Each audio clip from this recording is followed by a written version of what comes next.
ನಮಸ್ಕಾರ ಪ್ರೇಕ್ಷಕರೇ, ಶಮಂತ ವ್ಲಾಗ್ಸ್ ಕನ್ನಡ ವಾಹಿನಿಗೆ ಸ್ವಾಗತ. ನಾನು ಶಮಂತ ಕಮಣಿ. ಈ ವಿಡಿಯೋನಲ್ಲಿ ಅಮ್ಮ ಆದಾಗ ಪಾಲಿಸಬೇಕಾದ ನಿಯಮಗಳು, ಸೇವಿಸಬೇಕಾದಂತಹ ಆಹಾರ, ಸ್ನಾನ ಇಂತಹ ಹಲವು ವಿಚಾರಗಳ ಬಗ್ಗೆ ತಿಳಿಸುತ್ತಿದ್ದೇನೆ. ನನಗೆ ತಿಳಿದಷ್ಟು ಹೇಳುತ್ತಿದ್ದೇನೆ. ಹಾಗೆಯೇ ಬೆಂಗಳೂರಿನ ಗ್ರಾಮ ದೇವತೆಯ ದರ್ಶನ ಭಾಗ್ಯವೂ ಸಹ ಈ ವಿಡಿಯೋನಲ್ಲಿ ಕಲ್ಪಿಸುತ್ತಿದ್ದೇನೆ. ಮೊದಲಿಗೆ ಅಮ್ಮ ಆದಾಗ ಏನು ಮಾಡಬೇಕು, ಅಮ್ಮನೇ ಆಗಿರುವುದು ಎಂದು ಹೇಗೆ ಖಾತರಿ ಮಾಡಿಕೊಳ್ಳಬೇಕು ಎಂದು ತಿಳಿಯೋಣ. ಅಮ್ಮ ಹಲವು ಬಗೆಯಲ್ಲಿ ಆಗುತ್ತದೆ. ಪ್ರಾರಂಭದಲ್ಲಿ ದೇಹದಲ್ಲಿ ಒಂದೆರಡು ಕಡೆ ಅಲ್ಲಲ್ಲಿ ಕಾಣಿಸಿಕೊಳ್ಳಲಾರಂಭಿಸುತ್ತದೆ. ಮುಖ್ಯವಾಗಿ ಮಕ್ಕಳಲ್ಲಿ ಹೆಚ್ಚಾಗಿ ಕಾಣಿಸಿಕೊಳ್ಳುತ್ತದೆ. ಆಗಲೇ ತಿಳಿಸಿದ ಹಾಗೆ ದೇಹದಲ್ಲಿ ಅಲ್ಲಲ್ಲಿ ಕಾಣಿಸಿಕೊಳ್ಳುವುದು, ಮನೆಯಲ್ಲಿ ದೊಡ್ಡವರಿದ್ದರೆ ಅವರಿಗೆ ನೋಡಿದ ಕೂಡಲೇ ತಿಳಿಯುವುದು, ಇಲ್ಲವೇ ಈಗಾಗಲೇ ಇದರ ಬಗ್ಗೆ ಅನುಭವ ಆಗಿರುವವರಿಗೆ ತಿಳಿಯುವುದು, ಇಲ್ಲವೇ ದೇಹದಲ್ಲಿ ಒಂದೆರಡು ಕಡೆ ಚಿಕ್ಕ ಚಿಕ್ಕ ಹುಳಗಳು ಕಚ್ಚಿರುವ ರೀತಿ, ಇಲ್ಲವೇ ಗುಳ್ಳೆಗಳ ರೀತಿಯಲ್ಲಿ ಕಾಣಿಸಿದಾಗ ವೈದ್ಯರನ್ನು ಸಂಪರ್ಕಿಸಿದರೆ ಅವರು ಖಾತರಿಸುವವರು ಅಮ್ಮ ಅಥವಾ ಚಿಕನ್ ಪಾಕ್ಸ್ ಎಂದು. ಹಲವು ವೈದ್ಯರು ಯಾವುದೇ ಔಷಧಿಗಳನ್ನು ನೀಡುವುದಿಲ್ಲ. ಈಗ ಖಾತರಿಸಿಕೊಂಡ ಬಳಿಕ ಮನೆಯಲ್ಲಿ ನಾವು ಪಾಲಿಸಬೇಕಾದಂತಹ ನಿಯಮ ನಿಷ್ಠೆಗಳ ಬಗ್ಗೆ ಹೇಳುವುದಾದರೆ, ನಾವು ಹಾಗೂ ನಮ್ಮ ಮನೆಯು ಪರಿಶುಭ್ರವಾಗಿರಬೇಕು. ಹಾಗೆಯೇ ಯಾರ ಮನೆಗೂ ನಾವು ಹೋಗಬಾರದು. ನಮ್ಮ ಮನೆಗೂ ಸಹ ಯಾರೆಂದರೆ ಅವರನ್ನು, ಅದರಲ್ಲೂ ಕೂಡ ಅಂಟುಮುಟ್ಟು ಇರುವವರು ಈ ಸಮಯದಲ್ಲಿ ಮನೆಗೆ ಬಾರದಿರುವುದು ಸೂಕ್ತ ಎಂದು ಹೇಳುವರು ನಮ್ಮ ಹಿರಿಯರು. ಸ್ವಚ್ಛತೆ ಮತ್ತು ಆರೋಗ್ಯಕ್ಕಾಗಿ, ಈ ವಾತಾವರಣಕ್ಕಾಗಿ ಈ ಎಲ್ಲ ನಿಯಮಗಳನ್ನು ಮಾಡಿದ್ದಾರೆ. ಮುಂಬಾಗಿಲಿನ ಅಂಗಳದಲ್ಲಿ ಒಂದು ಪಾತ್ರೆಯಲ್ಲಿ ನೀರು, ಗೋಮೂತ್ರವನ್ನು ಸ್ವಲ್ಪ ಹಾಕಿ ಬೇವಿನ ಎಲೆಗಳ ಚಿಕ್ಕ ರೆಂಬೆಯನ್ನು ಅದರೊಳಗೆ ಇರಿಸಬೇಕು. ಹೊರಗಡೆಯಿಂದ ಬಂದ ಮನೆಯ ಸದಸ್ಯರು ಒಳಗೆ ಬರುವಾಗ ಮುನ್ನ ಕಾಲು ತೊಳೆದುಕೊಂಡು ಬಳಿಕ, ಸಾಧಾರಣವಾಗಿ ಈಗ ಎಲ್ಲರ ಮನೆಯ ಹೊರಗೆ ನೀರಿನ ನಲ್ಲಿ ಇರುತ್ತದೆ ಈಗಿನ ದಿನಗಳಲ್ಲಿ, ಈ ನೀರನ್ನು ಚುಮುಕಿಸಿಕೊಂಡು ಒಳಗೆ ಬರಬೇಕು. ಮನೆಯನ್ನು ತುಂಬ ಪರಿಶುಭ್ರವಾಗಿಡಬೇಕು. ಬೆಳಗ್ಗೆ ಹಾಗೂ ಸಂಜೆ ಮನೆಯನ್ನು ಒರೆಸಬೇಕು. ಮನೆ ಒರೆಸುವ ನೀರಿನಲ್ಲಿ ಸಾಧಾರಣವಾಗಿ ನಾವು ಈಗ ಫೆನೈಲ್, ಡೆಟಾಲ್ ಇನ್ನಿತರ ಲಿಕ್ವಿಡ್ಸನ್ನು ಹಾಕಿ ಮನೆ ಒರೆಸುತ್ತೇವಲ್ಲವೇ, ಆದರೆ ಈ ಸಮಯದಲ್ಲಿ ಗೋಮೂತ್ರ, ಅರಿಶಿಣ ಸ್ವಲ್ಪ ನೀರಿಗೆ ಹಾಕಿ ಒರೆಸಬೇಕು. ನಮ್ಮ ಹಿರಿಯರು ದಿನಲೂ ಇವುಗಳನ್ನು ಬಳಸಿ ಮನೆ ಒರೆಸುತ್ತಿದ್ದರು. ಗೋಮೂತ್ರ ಹೊಸದು ಅಥವಾ ತಾಜಾ ಆಗಿದ್ದರೆ ಒಳಿತು. ಆದರೆ ನಗರಗಳಲ್ಲಿ ವಾಸಿಸುತ್ತಿರುವವರಿಗೆ ದೊರೆಯದಿದ್ದರೆ ಪೂಜಾ ಸಾಮಗ್ರಿ ಅಂಗಡಿಗಳಲ್ಲಿ ಸಿಗುವುದು. ಹಾಗೆಯೇ ಬೇವಿನ ಎಲೆಗಳು, 2-3 ಸಣ್ಣ ಬೇವಿನ ಎಲೆಯ ಸಮೇತ ಕಡ್ಡಿಗಳನ್ನು, ಇವು ಕೂಡ ಅಷ್ಟೇ ಹಳ್ಳಿಗಳಲ್ಲಾದರೆ ಅಕ್ಕಪಕ್ಕದ ಮನೆಗಳಲ್ಲಿ, ಎದುರುಗಳಲ್ಲಿ ಕಿತ್ತುಕೊಂಡು ಬರಬಹುದು. ನಗರವಾಸಿಗಳಾಗಿದ್ದರೆ ಹೂ ಮಾರುವವರ ಹತ್ತಿರ, ಇಲ್ಲವೇ ಗ್ರಂಥಿಗೆ ಅಂಗಡಿಗಳಲ್ಲಿ ಖರೀದಿಸಿ ತರಬೇಕಷ್ಟೇ. ಈಗ ಅಮ್ಮ ಆಗಿರುವವರು ನಿದ್ರಿಸುವ ಜಾಗ, ಸೇವಿಸುವ ಆಹಾರ ಪರಿಶುಭ್ರವಾಗಿರಬೇಕು. ಅವರು ಮಲಗುವ ಜಾಗದ ಹಾಸಿಗೆ, ಹೊದಿಕೆಗಳು ಕೂಡ ಎಲ್ಲವೂ ನೀಟಾಗಿ ದಿನಲೂ ವಾಶ್ ಮಾಡಬೇಕು ಅಥವಾ ತೊಳೆಯಬೇಕು. ಅವರಿಗಾಗಿ ಬೇರೆಯಾಗಿ, ಅಂದರೆ ಸಪರೇಟ್ ಆಗಿ ಹೊಸವು ಬಳಸುವುದು ಸೂಕ್ತ. ಹಳೆಯ ದಿನಗಳಲ್ಲಾದರೆ ಬಿಳಿಯಾದ ಪರಿಶುಭ್ರವಾದ ಬಟ್ಟೆಗಳನ್ನು ಅವರ ಕೆಳಗೆ ಹಾಸುತ್ತಿದ್ದರು. ಹಾಗೂ ಅವರು ಧರಿಸುವ ಬಟ್ಟೆಗಳು ಶುಭ್ರವಾಗಿ ಇರಬೇಕು ಮತ್ತು ತೆಳುವಾಗಿ ಇರುವ ಹಾಗೆ ನೋಡಿಕೊಳ್ಳಬೇಕು. ಏಕೆಂದರೆ ಅವರಿಗೆ ದೇಹವೆಲ್ಲ ನವೆಯಾಗುತ್ತಿರುತ್ತದೆ ಈ ಸಮಯದಲ್ಲಿ. ಹಾಗೆ ಆಗುತ್ತಿರುವಾಗ ಬೇವಿನ ಎಲೆಗಳ ಕಡ್ಡಿಗಳಲ್ಲಿ ನೇವರಿಸಬೇಕು. ದೊಡ್ಡವರಾದರೆ ಅವರೇ ನೇವರಿಸಿಕೊಳ್ಳಬಹುದು. ಹಾಗೆ ಒಂದೆರಡು ಚಿಕ್ಕ ಚಿಕ್ಕ ಬೇವಿನ ಎಲೆಗಳ ಕಡ್ಡಿಗಳನ್ನು ತಲೆಯ ದಿಂಬಿನ ಕೆಳಗೆ ಹಾಗೂ ಹಾಸಿಗೆಯ ಹೊದಿಕೆಯ ಕೆಳಗೆ ಇಟ್ಟುಕೊಳ್ಳಬೇಕು. ನೆಲದ ಮೇಲೆ ಚಾಪೆ ಹಾಸಿಕೊಂಡು ಅದರ ಮೇಲೆ ಬೇವಿನ ಎಲೆಗಳನ್ನು ಹಾಸಿ ಮಲಗುತ್ತಿದ್ದರು ಮೊದಲೆಲ್ಲ. ಈಗ ಅಷ್ಟು ಕಠಿಣವಾಗಿ ಪಾಲಿಸುವುದು ಕಷ್ಟವೇ ಸರಿ. ಈಗಿನವರು ಅದನ್ನೆಲ್ಲ ಪಾಲಿಸಲಾಗುವುದಿಲ್ಲ, ಅದಕ್ಕೆ ಹೀಗೆ ಮಾಡುವರು. ಇನ್ನು ಅಮ್ಮ ಆಗಿರುವವರ ಸ್ನಾನದ ವಿಷಯಕ್ಕೆ ಬಂದರೆ, ದಿನಲೂ ಅವರಿಗೆ ಹೀಗೆ ಬೇವಿನ ಎಲೆಗಳು, ಗೋಮೂತ್ರ, ಸ್ವಲ್ಪ ತಾಜಾ ಗೋಮೂತ್ರವಿದ್ದರೆ ಮಾತ್ರ ಬಳಸಿ. ಇಲ್ಲದಿದ್ದಲ್ಲಿ ಅದರ ಬದಲಿಗೆ 2-3 ಚಮಚ ನೀರನ್ನು, ಅರ್ಧ ಚಮಚದಷ್ಟು ಅರಿಶಿಣ ಪುಡಿ ಕೂಡ ಸೇರಿಸಿ ಲೇಪನವನ್ನು ತಯಾರಿಸಿ ಮೈಗೆಲ್ಲ ಲೇಪಿಸಿಕೊಂಡು ಸ್ವಲ್ಪ ಒಣಗಿದ ಮೇಲೆ 10 ನಿಮಿಷಗಳ ಬಳಿಕ ಸ್ನಾನ ಮಾಡಬೇಕು. ಚಿಕ್ಕ ಮಕ್ಕಳಿಗಾದರೆ ಸ್ನಾನ ಮಾಡಿಸಬೇಕು ಮತ್ತು ಅವರ ಸ್ನಾನ ಮಾಡುವ ನೀರಿಗೆ ಬೇವಿನ ಎಲೆಗಳನ್ನು ಹಾಕಿ ಕುದಿಸಿದ ನೀರನ್ನು ಸಹ ಸೇರಿಸಿದರೆ ಒಳ್ಳೆಯದು. 5 ದಿವಸಗಳ ಬಳಿಕ ಹೀಗೆ ಮಾಡುತ್ತಾ ಬಂದರೆ ಬೇಗ ಗುಣಮುಖವಾಗುವುದು, ಕಡಿಮೆಯಾಗುವುದು ಕಾಣಬಹುದು ನಾವು ಕೂಡ 5 ದಿನಗಳ ಬಳಿಕ. ಈಗ ಇವರು ಸೇವಿಸುವಂತಹ ಆಹಾರದ ವಿಷಯಕ್ಕೆ ಬಂದರೆ, ಉಪ್ಪು, ಖಾರ, ಮಸಾಲೆಯುಕ್ತ ಆಹಾರವನ್ನು ಸೇರಿಸಿದ ಆಹಾರಗಳನ್ನು, ಅಡಿಗೆಗಳನ್ನು ನೀಡಬಾರದು. ಹಾಗೆಯೇ ಮನೆಯಲ್ಲಿ ಒಗ್ಗರಣೆಗಳನ್ನು ಹಾಕಬಾರದು ಎಂದು ಹೇಳುವರು, ಪಾಲನೆ ಮಾಡಬೇಕು. ಮತ್ತು ಹೊರಗಡೆ ಅಂದರೆ ಹೋಟೆಲ್ಸ್, ಬೇರೆಯವರ ಮನೆಯ ಊಟಗಳನ್ನು ಸಹ ನೀಡಬಾರದು ಎಂದು ಹೇಳುವರು. ಏಕೆಂದರೆ ಶುಚಿತ್ವ ಮತ್ತು ನೈರ್ಮಲ್ಯಗಳ ಉದ್ದೇಶದಿಂದಾಗಿ. ಯಥೇಚ್ಛವಾಗಿ ಉಪ್ಪು, ಖಾರ, ಮಸಾಲೆಗಳಿಂದ ಕೂಡಿದ ಒಗ್ಗರಣೆಗಳನ್ನು ಹಾಕಿದ ಆಹಾರ ಪದಾರ್ಥಗಳನ್ನು ಯಾವುದೇ ಕಾರಣಕ್ಕೂ ಕೊಡಬಾರದು. ಅವರಿಗೆ ಮೈಯಲ್ಲಿ ನವೆ ಆಗಲು ಶುರುವಾಗುತ್ತದೆ. ಆದ್ದರಿಂದ ಮತ್ತೇನು ಕೊಡಬೇಕು ಎಂದರೆ ಮೊಸರನ್ನು, ಒಗ್ಗರಣೆ ರಹಿತವಾದಂತಹ ಮೊಸರನ್ನು, ಹಣ್ಣುಗಳು, ಪೊಂಗಲ್, ಬೆಲ್ಲದ ಪೊಂಗಲ್, ರಾಗಿಯ ಅಂಬಲಿ ಇವುಗಳನ್ನು ನೀಡಬೇಕು. ಅಡಿಗೆ ಮಾಡಿದ ಬಳಿಕ ಮೊದಲು ಅವರಿಗೆ ಆದ್ಯತೆ ನೀಡಿ ಬಡಿಸಬೇಕು. ಏಕೆಂದರೆ ಎಲ್ಲರೂ ತಿನ್ನುವುದು, ಎಂಜಲು ಮಾಡುವುದು, ಕೈಗಳು ತಗುಲುವುದು. ಅದಕ್ಕೆ ನೈರ್ಮಲ್ಯ, ಶುಚಿಯ ಉದ್ದೇಶದ ದೃಷ್ಟಿಯಿಂದಾಗಿ ಈ ಸಲುವಾಗಿಯೇ ಇದನ್ನು ಪಾಲಿಸಬೇಕು. ಹೆಚ್ಚಾಗಿ ದೇಹಕ್ಕೆ ತಂಪು ನೀಡುವ ಆಹಾರಗಳು ಅಂದರೆ ಮಜ್ಜಿಗೆ, ಎಳನೀರು, ಹಣ್ಣಿನ ರಸಗಳನ್ನು ಹಾಗೂ ರಾಗಿಯ ಅಂಬಲಿಗಳನ್ನು ಯಥೇಚ್ಛವಾಗಿ ನೀಡಬೇಕು. 5 ದಿನಗಳ ಬಳಿಕ ತುಂಬ ಕಡಿಮೆಯಾಗಿರುತ್ತದೆ ಅವರಿಗೆ ಅಮ್ಮ.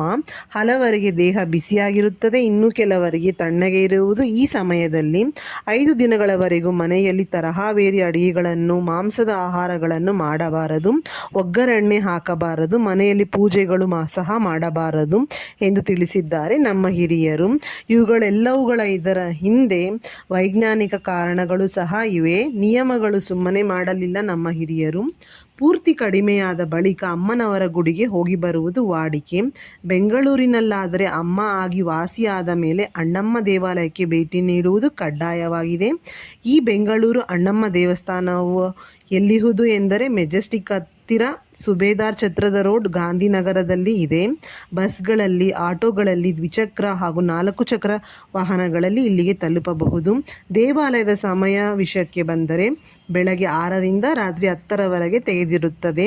ಇನ್ನು ಅಮ್ಮನವರ ಗುಡಿ ಆಗಿರುವುದರಿಂದ ಈ ಗುಡಿಯಲ್ಲೂ ಸಹ ಮಂಗಳವಾರಗಳು, ಶುಕ್ರವಾರಗಳು, ಭಾನುವಾರಗಳು, ಅಮಾವಾಸ್ಯೆ, ಹುಣ್ಣಿಮೆ ದಿವಸಗಳಲ್ಲಿ ವಿಶೇಷ ಅಲಂಕಾರಗಳು, ಪೂಜೆಗಳು ಹಾಗೂ ಜನಸಂದಣಿ ಹೆಚ್ಚಾಗಿರುತ್ತದೆ.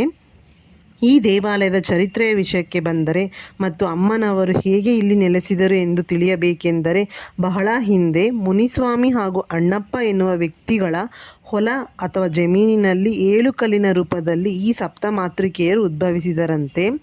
ಈಗ ಗುಡಿ ಇರುವ ಸ್ಥಳವೆಲ್ಲ ಆಗ ಅಡವಿಯಾಗಿದ್ದು ಅಲ್ಲಿ ಹಣ್ಣಿನ ತೋಟ ಇತ್ತಂತೆ. ಮುನಿಸ್ವಾಮಿ ಎನ್ನುವರು ಈ ಸ್ಥಳದಲ್ಲಿ ನಡೆದಾಡುವಾಗ ಅವರಿಗೆ ಇಲ್ಲಿ ಅಮ್ಮನ ಶಕ್ತಿ ಇರುವಂತೆ ಭಾಸವಾಗುವುದಲ್ಲದೆ ಅವರ ಕನಸಿನಲ್ಲಿಯೂ ಸಹ ಅಮ್ಮ ಕಾಣಿಸಿಕೊಂಡು ಹೇಳಿದ್ದರಿಂದ ಇಲ್ಲಿಯೇ ದೇವಾಲಯವನ್ನು ಕಟ್ಟಿ ಪೂಜಿಸಲಾರಂಭಿಸಿದರಂತೆ. ಆದ್ದರಿಂದ ಅಣ್ಣಮ್ಮ ಎಂಬ ಹೆಸರು ಇತ್ತು. ಹಣ್ಣು ಎಂದರೆ ಫಲವಲ್ಲವೇ? ನಂತರದ ದಿನಗಳಲ್ಲಿ ಅಣ್ಣಮ್ಮನಿಂದ ಅಣ್ಣಮ್ಮ ಎಂದು ಕರೆಯಲ್ಪಡುತ್ತದೆ. ಈಗಲೂ ಅಣ್ಣಮ್ಮ ಮತ್ತು ಮುನಿಸ್ವಾಮಿ ಕುಟುಂಬದವರೇ ದೇವಾಲಯವನ್ನು ನಿರ್ವಹಿಸುತ್ತಿದ್ದಾರೆ. ಬೆಂಗಳೂರಿನ ಗ್ರಾಮ ದೇವತೆ ಅಣ್ಣಮ್ಮ ದೇವಾಲಯಕ್ಕೆ ಚಿಕ್ಕ ಮಕ್ಕಳು ಅಂದರೆ ನವಜಾತ ಶಿಶುಗಳು 3 ತಿಂಗಳು ತುಂಬಿದ ನಂತರ ಇಲ್ಲಿಗೆ ಕರೆದುಕೊಂಡು ಬರುವುದು ವಾಡಿಕೆ. 3 ತಿಂಗಳು ತುಂಬಿದ ಬಳಿಕ ಮೊದಲಿಗೆ ಇಲ್ಲಿಗೆ ಕರೆತಂದು ಅಮ್ಮನ ಆಶೀರ್ವಾದ ಪಡೆದು ಒಳ್ಳೆಯ ಆರೋಗ್ಯವನ್ನು ಪ್ರಸಾದಿಸುವಂತೆ ದರ್ಶನ ಪಡೆಯುತ್ತಾರೆ. ಇದನ್ನು ಕಡ್ಡಾಯವಾಗಿ ಪಾಲನೆ ಮಾಡುವರು. ಬೆಂಗಳೂರಿನ ನಿವಾಸಿಗಳಿಗಾದರೆ ಈ ವಿಷಯ ಚೆನ್ನಾಗಿ ತಿಳಿದಿರುತ್ತದೆ. ಹಾಗೆಯೇ ಮದುವೆ ಆಗ ಬಯಸುವವರು, ಮಕ್ಕಳಾಗ ಬಯಸುವವರು, ಇನ್ನೂ ಮತ್ತಷ್ಟು ಮಗದಷ್ಟು ಮುಂತಾದ ಬೇಡಿಕೆಗಳನ್ನು ಬೇಡಿಕೊಂಡು ಹರಕೆ ಕಟ್ಟಿಕೊಳ್ಳುತ್ತಾರೆ. ಇಲ್ಲಿಗೆ ಬಂದು ಹಾಗೆ ಕೋಳಿಗಳನ್ನು, ಮೇಕೆಗಳನ್ನು, ಕುರಿಗಳನ್ನು ಕೊಡುತ್ತೇವೆ, ತಂದು ಬಿಡುತ್ತೇವೆ ಎಂದು ಕೆಲವರು, ಇನ್ನೂ ಹಲವರು ಮೊಸರು, ಮೆಣಸು ಸಮರ್ಪಿಸುತ್ತೇವೆ ಎಂದು ಹರಕೆ ಮಾಡಿಕೊಳ್ಳುತ್ತಾರೆ. ಬೇಡಿಕೆಗಳು ಈಡೇರಿದ ಬಳಿಕ ಹರಕೆಗಳನ್ನು ತೀರಿಸಬೇಕು, ಮರೆಯಬಾರದು. ಈ ಬಗ್ಗೆ ಅನುಭವವಾಗಿರುವವರಿಗೆ ಚೆನ್ನಾಗಿ ಅರ್ಥವಾಗುತ್ತದೆ. ಇನ್ನು ಅಮ್ಮ ಆಗಿ ಕಡಿಮೆ ಆದ ಬಳಿಕ ಇಲ್ಲಿಗೆ ಭೇಟಿ ನೀಡುವವರು ಮೊಸರನ್ನ, ಬೆಲ್ಲದ ಪೊಂಗಲ್, ರಾಗಿಯ ಅಂಬಲಿಯನ್ನು ಅಮ್ಮನಿಗೆ ಸಮರ್ಪಿಸಿ ಗರ್ಭಗುಡಿ ಒಳಗೆ ಕೊಟ್ಟರೆ ಈ ಪ್ರಸಾದವನ್ನು ನಾವು ತೆಗೆದುಕೊಂಡು ಹೋಗಿರುವಂತಹ ಪ್ರಸಾದವನ್ನು ಅಮ್ಮನ ಹತ್ತಿರ ಇಟ್ಟು ಕೊಡುತ್ತಾರೆ. ಅನಂತರ ನಾವು ಎಲ್ಲರಿಗೂ ವಿತರಿಸಿ ನಾವು ಕೂಡ ತೆಗೆದುಕೊಳ್ಳಬೇಕು. ನಾವು ತೆಗೆದುಕೊಂಡು ಹೋಗುವ ಈ 3 ಪ್ರಸಾದಗಳಲ್ಲಿ ಒಬ್ಬೊಬ್ಬರು ಒಂದೊಂದು ಪ್ರಸಾದವನ್ನು ಹರಕೆ ಕಟ್ಟಿಕೊಂಡು ತಂದು ಹಂಚುತ್ತಾರೆ. ತುಂಬ ಜನರು ಈ ಪ್ರಸಾದಗಳಲ್ಲಿ ಉಪ್ಪನ್ನು ಸೇರಿಸುವುದಿಲ್ಲ, ಒಗ್ಗರಣೆಯನ್ನು ಸಹ ಹಾಕಿರುವುದಿಲ್ಲ. ಕೆಲವರು ಈ ಎರಡನ್ನು ಸೇರಿಸಿ ಪ್ರಸಾದವನ್ನು ತಯಾರಿಸಿ ತಂದು ಇಲ್ಲಿ ಹಂಚುತ್ತಾರೆ. ಹಾಗೆಯೇ ನಾವು ಪೂಜಾ ಸಾಮಗ್ರಿಯನ್ನು ಸಹ ಮನೆಯಿಂದಲೇ ತೆಗೆದುಕೊಂಡು ಹೋಗಬಹುದು, ಇಲ್ಲವೇ ಗುಡಿಯ ಬಲ ಎಡಬದಿಗಳಲ್ಲಿ ದೊರೆಯುತ್ತದೆ. ಆದರೆ ಸ್ವಲ್ಪ ಬೆಲೆ ಹೇಳುವರು. ಪೂಜಾ ಸಾಮಗ್ರಿಯೊಂದಿಗೆ ಮೊಸರು, ಕಲ್ಲು ಉಪ್ಪು, ಮೆಣಸು ತೆಗೆದುಕೊಂಡು ಹೋಗಬೇಕು. ಮೊಸರು, ಕಲ್ಲು ಉಪ್ಪು, ಮೆಣಸುನಿಂದ ಮೊದಲಿನ ಪೂಜೆ ಇಲ್ಲಿನ ಪ್ರವೇಶದಲ್ಲಿ ಇರುವಂತಹ ಬಿಸಿಲು ಮಾರಮ್ಮನಿಗೆ ಹೀಗೆ ಸಮರ್ಪಿಸಿ ಪೂಜೆ ಸಲ್ಲಿಸಿ ನಂತರ ಅಣ್ಣಮ್ಮ ಮತ್ತು ಸಪ್ತಮಾತೃಕೆಯರಾದ 7 ಜನ ಅಕ್ಕ ತಂಗಿಯರ ದರ್ಶನಕ್ಕೆ ಒಳಗೆ ತೆರಳಲು ಸರತಿ ಸಾಲಿನಲ್ಲಿ ಹೋಗಬೇಕು. ಇಲ್ಲಿ ನಾವು ಕಾಣಬಹುದು ಗೋಪುರದ ಮೇಲೆ ಅಣ್ಣಮ್ಮ ಅಮ್ಮನನ್ನು, ಸಪ್ತಮಾತೃಕೆಯರನ್ನು ಗೋಪುರದ ಮೇಲೆ ಚಿತ್ರಿಸಿರುವುದು. ಹೀಗೆ ಈ ಕ್ಯೂ ಲೈನಲ್ಲಿ ತೆರಳಿದಾಗ ಅಣ್ಣಮ್ಮ ಅಮ್ಮನವರನ್ನು, ಸಪ್ತಮಾತೃಕೆಯನ್ನು ಗರ್ಭಗುಡಿಯಲ್ಲಿ ದರ್ಶಿಸಬಹುದು. ಈ ಗರ್ಭಗುಡಿಯ ಮತ್ತೊಂದು ವಿಶೇಷತೆ ಏನೆಂದರೆ ಆಯತಾಕಾರದಲ್ಲಿದೆ ಈ ಗರ್ಭಗುಡಿ. ಇಲ್ಲಿಯೇ ಹರಕೆ ಕೋಳಿಗಳನ್ನು ಅಂದರೆ ಹರಕೆ ಕಟ್ಟಿಕೊಂಡಿರುವಂತಹ ಕುರಿಗಳನ್ನು, ಕೋಳಿಗಳನ್ನು, ಮೇಕೆಗಳನ್ನು ನೀಡುವಂತಹ ಜಾಗ. ಕೋಳಿಯನ್ನು ಹರಕೆ ಮಾಡಿಕೊಂಡವರು ಒಂದು ಕೋಳಿಯನ್ನು ಕೊಡಬಾರದಂತೆ, ಜೋಡಿ ಕೋಳಿ ಅಥವಾ 2 ಕೋಳಿಗಳನ್ನು ನೀಡಬೇಕಂತೆ. ಈ ಅಮ್ಮನವರಿಗೆ ನವರಾತ್ರಿಯ ಸಮಯಗಳಲ್ಲಿ ಹಾಗೂ ಬೆಂಗಳೂರಿನ ಕರಗ ಸಮಯದಲ್ಲಿ ಈ ಅಮ್ಮನವರಿಗೆ ವಿಶಿಷ್ಟ ಪೂಜೆಗಳು ಜರುಗುವವು. ಮತ್ತೊಂದು ವಿಶೇಷವೇನೆಂದರೆ ಈ ಆಲಯದಲ್ಲಿ ಇರುವಷ್ಟು ಉತ್ಸವ ಮೂರ್ತಿಗಳು ಬೆಂಗಳೂರಿನ ಯಾವ ಆಲಯದಲ್ಲಿಯೂ ಸಹ ಇಲ್ಲವಂತೆ. 35ಕ್ಕೂ ಹೆಚ್ಚು ಅಮ್ಮನವರ ಉತ್ಸವ ಮೂರ್ತಿಗಳಿರುವ ಏಕೈಕ ಆಲಯವಿದು. ಈ ಉತ್ಸವ ಮೂರ್ತಿಗಳನ್ನು ಬೆಂಗಳೂರಿನ ಹಲವು ಕ್ಷೇತ್ರದವರು, ಪ್ರದೇಶದವರು ಕರೆದುಕೊಂಡು ಹೋಗಿ ಪೂಜೆಗಳನ್ನು ಜರುಗಿಸಿ ಪ್ರಸಾದಗಳನ್ನು ವಿತರಿಸಿ ಅಮ್ಮನವರ ಮೆರವಣಿಗೆ ಮಾಡಿ ಇಲ್ಲಿಗೆ ಕರೆತಂದು ಬಿಡುತ್ತಾರೆ. ಎಲ್ಲ ಗ್ರಾಮಗಳಲ್ಲಿ ಇರುವ ಹಾಗೆಯೇ ಬೆಂಗಳೂರಿನ ಗ್ರಾಮ ದೇವತೆ ಈ ಅಣ್ಣಮ್ಮ ದೇವಿ. ಈ ದೇವಾಲಯದ ಗರ್ಭಗುಡಿಯನ್ನು 10ನೇ ಶತಮಾನದಲ್ಲೇ ನಿರ್ಮಿಸಿದ್ದರಂತೆ. ಅನಂತರದ ದಿನಗಳಲ್ಲಿ ದೇವಾಲಯವನ್ನು ಜೀರ್ಣೋದ್ಧಾರ ಮಾಡಿದರಂತೆ. ನಮ್ಮ ಚಿಕ್ಕ ಮಗಳನ್ನು ಗರ್ಭಗುಡಿಯ ಒಳಗೆ ಪ್ರವೇಶಿಸಲು ಮತ್ತು ಪ್ರಸಾದವನ್ನು ಅಮ್ಮನ ಹತ್ತಿರ ಇಟ್ಟಿಕೊಟ್ಟಿದ್ದಕ್ಕಾಗಿ 100 ರೂಪಾಯಿಯನ್ನು ತೆಗೆದುಕೊಂಡರು. ಅಮ್ಮ ಆಗಿದ್ದರಿಂದ ಆ ಮಗುವನ್ನು ಒಳಗೆ ಕಳುಹಿಸಿದೆವು. ನಾನು ಒಗ್ಗರಣೆ ನೀಡದಂತಹ ಮೊಸರನ್ನವನ್ನು ನಮ್ಮ ದೊಡ್ಡ ಮಗಳ ಕೈಯಲ್ಲಿ ವಿತರಿಸಿದೆವು. ಹಿಂದಿನ ದಿನಗಳಿಗಿಂತ ಈಗ ಬಿಸಿಲು ಮಾರಮ್ಮನ ಹತ್ತಿರ ಹಾಗೂ ಒಳಗೆ ಪೂಜೆ ಸಲ್ಲಿಸಿದ ಬಳಿಕ ಹಾಕಿದ ತ್ಯಾಜ್ಯವನ್ನು, ಪ್ರಸಾದದ ಜೊನ್ನೆಗಳನ್ನು ಆಗಿಂದಾಗೆ ಶುಚಿಪಡಿಸುತ್ತಿದ್ದಾರೆ. ಬೆಂಗಳೂರನ್ನು ಕಾಯುತ್ತಿರುವ ಗ್ರಾಮ ದೇವತೆ ಅಣ್ಣಮ್ಮನ ಆಲಯ ವಿಶಿಷ್ಟತೆ, ಗರ್ಭಗುಡಿಯಲ್ಲಿರುವ ಅಮ್ಮನವರ ದರ್ಶನ, ನನಗೆ ತಿಳಿದಿರುವ ಮಾಹಿತಿಯನ್ನು ಈ ವಿಡಿಯೋನಲ್ಲಿ ಶೇರ್ ಮಾಡಿದ್ದೇನೆ. ಅಮ್ಮನವರ ಅನುಗ್ರಹ ಎಲ್ಲರ ಮೇಲೂ ಇರಲಿ ಎಂದು ಆಶಿಸುತ್ತಾ ಈ ವಿಡಿಯೋ ನಿಮಗೆ ಉಪಯುಕ್ತಕರ ಹಾಗೂ ಮಾಹಿತಿಕರ ಎಂದೆನಿಸಿದರೆ ನಿಮ್ಮ ಲೈಕ್ಗಳ ಮೂಲಕ ಮೆಚ್ಚುಗೆ ನೀಡಿ. ನಿಮ್ಮ ಅಭಿಪ್ರಾಯಗಳನ್ನು, ನಿಮಗೆ ತಿಳಿದಿರುವ ಮಾಹಿತಿಗಳನ್ನು ಸಹ ಕಮೆಂಟ್ಗಳಲ್ಲಿ ಶೇರ್ ಮಾಡಿ. ವಿಡಿಯೋವನ್ನು ವೀಕ್ಷಣೆ ಮಾಡಿದ್ದಕ್ಕಾಗಿ ಧನ್ಯವಾದಗಳು.